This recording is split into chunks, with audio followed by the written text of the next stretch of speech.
Coverage you can count on. This is Fox 2 News in the morning. Breaking news this morning at Spirit of St. Louis Airport, where a person died in a plane crash. We are live with the very latest on this developing situation. I was trafficked as a minor. I was literally sold for $2,500. A new billboard in the St. Louis area is raising awareness about sex trafficking. New this morning, its connection to one of the U.S.'s biggest sporting events coming up. My son is really shaken up right now. He's actually really traumatized. We are hearing now from the North St. Louis family whose home is damaged after a vacant building collapsed next door. The family says they are lucky to be alive. We continue to follow breaking news this morning. A person is dead. This is after a small plane crash at the Spirit of St. Louis's airport. Fox 2's Laura Simon live in Chesterfield this morning with the latest from authorities there. Laura, what can you find out?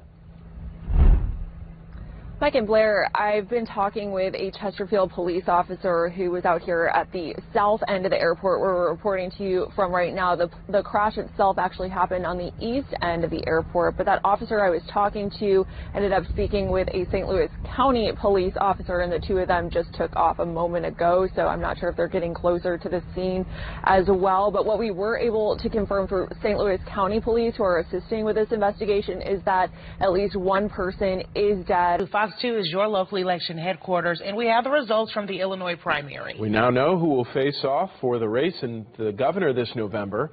On the Democratic side, Governor J.B. Pritzker running unopposed. If reelected, he would become the first three-term Democrat governor in Illinois history. Pritzker addressed supporters last night in Chicago. Together, and I mean together, we are one Illinois. So I have just one question for you, Illinois. Are you ready for the fight? Are you ready for the fight? I am too. Let's go get 'em.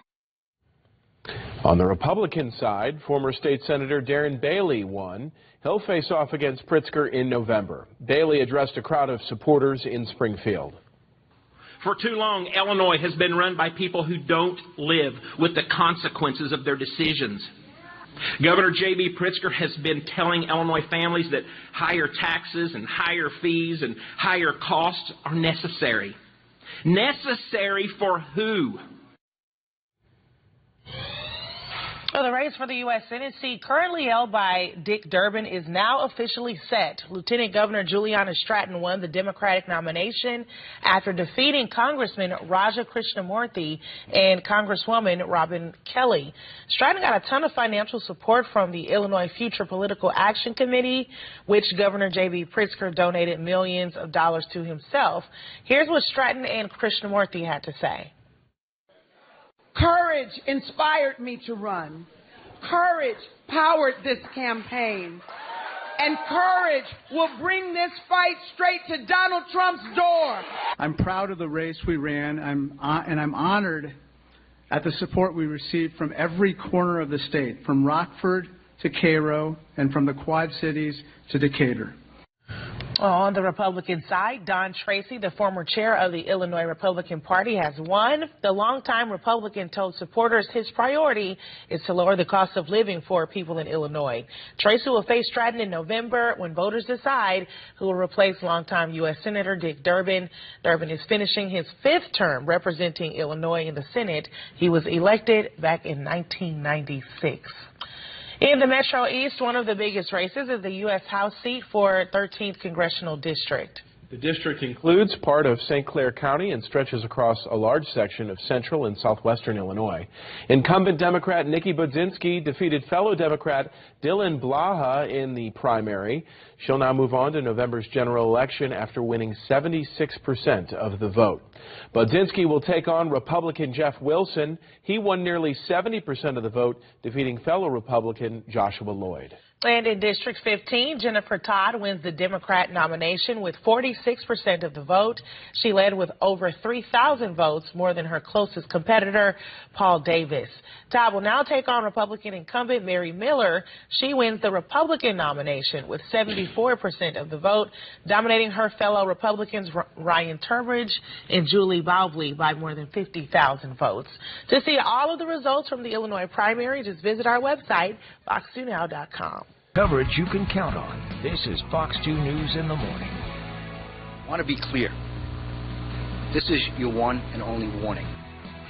St. Louis police say they are not tolerating a repeat of last weekend's street takeovers, the new curfew, and what they plan to do if people don't follow.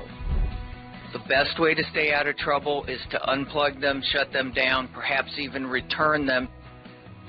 Gambling machines in gas stations and liquor stores could soon be a thing of the past. The new statewide crackdown by Missouri's Attorney General. Yeah, I mean, when we get busy like this, we staff heavy, we cook heavy, because we've got to be ready for it. March Madness begins in St. Louis tomorrow. Thousands of people set to visit the city. We'll show you how this is all expected to boost our economy. Thousands of basketball fans in downtown St. Louis this weekend for March Madness. That's right, and Fox 2's Margie Ellisor is back. She's joining us with more on how the Enterprise Center is getting ready for it all. Good morning, Margie. Good morning. Exciting times for sure. For the first time in nearly a decade, the Enterprise Center will host NCAA tournament games. It means thousands of fans will converge on downtown, bringing a major economic boost to the area. Well, inside, crews are transforming the arena for the national spotlight, while outside, the economic impact is already building. Hotels are filling up and businesses are preparing for a surge in customers. The St. Louis Sports Commission says the payoff could be significant. We can expect at least $13 million, I would say, and it could be even higher than that when all is said and done. You do a little multiplication and it's everybody wins. And with Mizzou in the tournament, local excitement is expected to drive even more crowds. Fans can get a preview today. It is free. Open practices at the Enterprise Center. The action tips off tomorrow morning with games continuing on Sunday. Well, people were supposed to be celebrating the city in 314 Day, but it ended with chaos. 7 people shot and dozens of cars spiked. Police say there were several street takeovers Saturday night into early Sunday morning. 7 people got shot, including 2 juveniles. All of them are expected to be okay. At a takeover near Morganford and Gravois, drivers blocked the intersection, drove recklessly, and even set off fireworks. One woman was hanging from a car. It lost control and crashed. She went to a hospital with serious injuries. Police say they had to break up several of these takeovers across the city, with most of them involving minors. There were street takeovers at Cary and Broadway, 13th and O'Fallon, and 13th and Cass. There was one consistent problem that we saw throughout the night, even with multiple of these shootings. It was juveniles without their parents. They were nowhere in sight. Well, officials say street takeovers can become dangerous for drivers, passengers, and people living in the areas.